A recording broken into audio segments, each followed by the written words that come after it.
Senhor Presidente,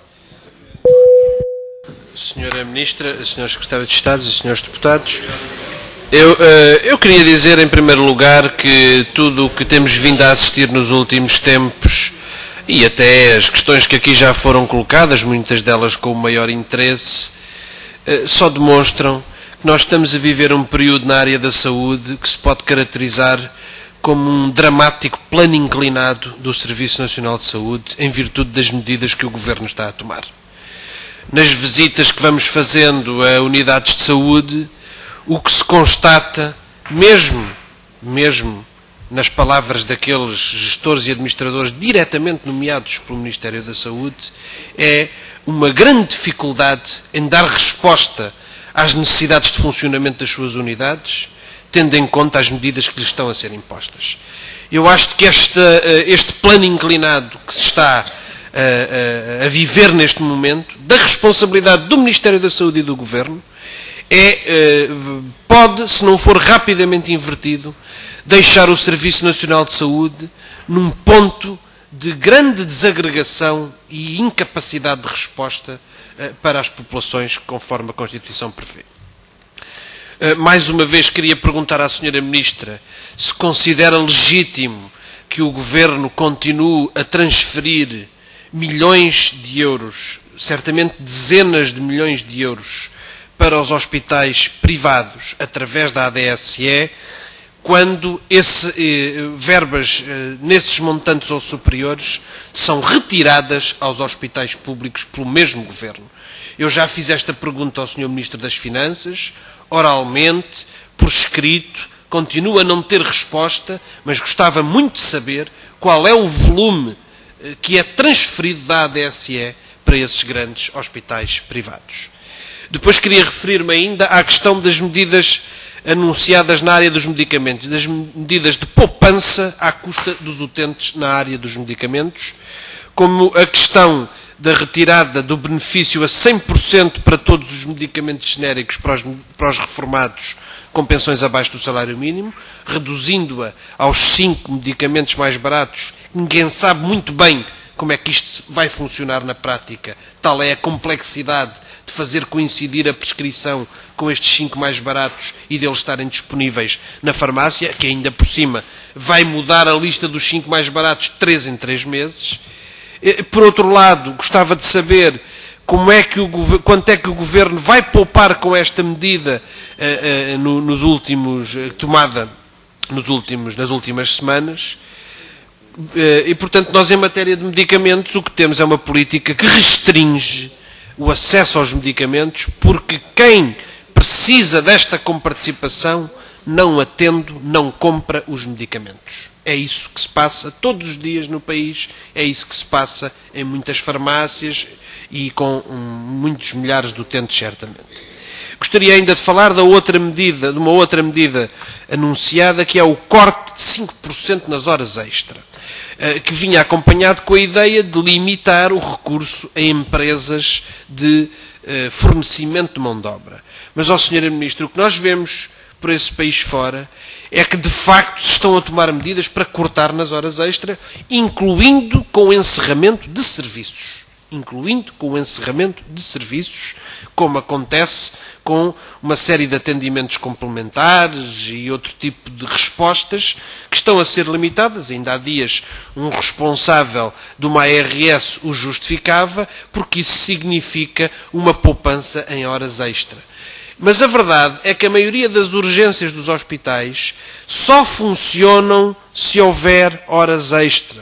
E se não houver horas extra, ou vão contratar empresas de fornecimento de mão de obra com os problemas de qualidade na prestação de serviços que todos conhecemos, ou então não há resposta. E, portanto, eu gostava de saber como é que o Governo resolve este problema. Como é que se corta nas horas extra? Como é que se corta no fornecimento de mão de obra para estas empresas, coisa que eu acho correta, deve ser cortado, mas pondo mais pessoal no Serviço Nacional de Saúde, recorrendo aos meios do Serviço Nacional de Saúde, e não cortando em todo o lado, o que só pode significar encerramento de serviços, diminuição de horários e incapacidade de resposta às necessidades das populações. E A sensação que temos é que a contratação destas empresas não está a diminuir, está a aumentar. E é, certamente, um negócio chorudo para quem o faz e para quem o faz à custa do Serviço Nacional de Saúde e da qualidade do serviço prestado aos utentes.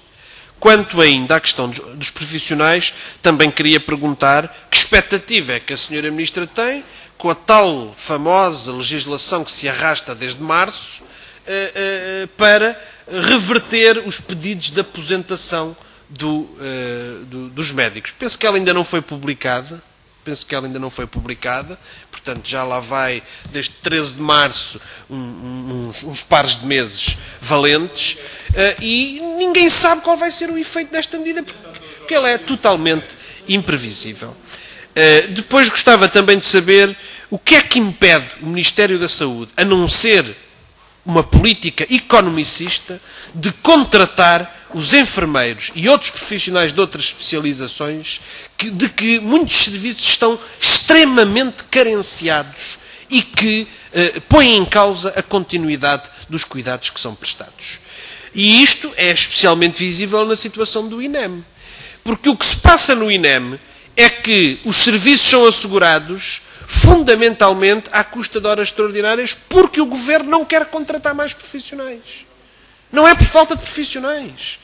E isso tem um peso terrível nos profissionais e terá consequências a prazo se mantiver este ritmo. E agora, com estas medidas que estão a ser tomadas de restrição nas horas extra, com efeito também no INEM, a solução é restringir meios, deixar de ter as famosas CIVs numa série de sítios onde foram colocadas para compensar os encerramentos dos atendimentos dos centros de saúde 24 horas ou até horas mais tardias. Portanto, primeiro retirou-se o atendimento no centro de saúde, dizendo-se que estava lá a CIV para todas as eventualidades. Agora desaparece a CIV e fica tudo a descoberto. Depois gostava ainda de saber em relação aos psicólogos. Isto é, se havia um conjunto, e há um conjunto de psicólogos no INEM, que prestam um serviço que é considerado altamente relevante e, porventura, necessitando de algum reforço. Julgo até saber que havia a perspectiva de reforçar com mais alguns psicólogos o quadro do INEM. Por que é que agora se toma esta medida de restrição das suas funções? A não ser que seja para limitar o número destes profissionais e, eventualmente, ainda conduzir à sua saída. Gostava ainda de fazer uma última questão sobre o Hospital de São Marcos. A Sra. Ministra devia fazer uma avaliação correta da situação neste hospital, porque é uma experiência de gestão público-privada que bem comprova que este tipo de solução não é vantajosa. Há um caos total nos serviços, designadamente na urgência. Há um conjunto de demissões de profissionais importantes, vou já terminar, Sr. Presidente, neste hospital. Há um elevadíssimo número de queixas e reclamações dos utentes, não visto em nenhum outro hospital com a situação que está ali criada, e não se sabe o que é que faz o gestor do Estado. O Estado tem um gestor nomeado para acompanhar o contrato e até agora desconhece em absoluto qual é o papel desse gestor, o que é que ele faz para fazer cumprir o contrato, o mau contrato que o Governo assinou, e o que é que faz para dar resposta às reclamações, às carências, às queixas dos utentes e dos profissionais. Muito obrigado, Sr. Presidente.